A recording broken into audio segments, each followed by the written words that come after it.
మరి ఎన్టీఆర్ గారితో పోటీగా నటిస్తారు ఆయన. సైఫ్ అలీ ఖాన్ గారు యాక్ట్ చేయడం వల్ల సినిమా కొత్త ఫ్లేవర్ యాడ్ అయ్యింది. కొత్త ఫ్లేవర్ సైఫ్ అలీ ఖాన్ వచ్చింది.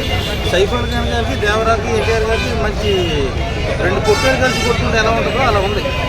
అలాగే అనిరుద్ధ్ గారు మ్యూజియంస్ వర్క్ ఎలా ఉంది? అనిరుద్ధ్ గారి మ్యూజియం సినిమాకి హైలైట్ అండి, చాలా బాగా చేశాడు. లాస్ట్ టైం చూసుకుంటే జైలు ఉంది కదా, దాని అమ్మ మొదటి సినిమా. అలాగే ఎన్టీఆర్ గారి నుంచి ఫైట్స్ డ్యాన్స్ ఎక్స్పెక్ట్ చేస్తారు, అవి ఏ విధంగా ఉన్నాయి? ఓవరాల్గా సాటిస్ఫై చేసిన ఫ్యాన్స్. ఎన్టీఆర్ ఫ్యాన్స్కి అయితే పిచ్చి ఫోన్ కాలండి, కాలర్ చింపేసుకున్నారు లోపల. అసలు అయ్యి బాబోయ్ మామూలు సినిమా.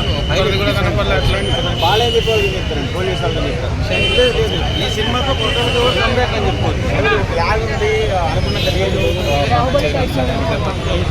లేదండి. ఈ సినిమా అయితే కొట్టల శివ గారికి కంబ్యాక్ సినిమా అండి.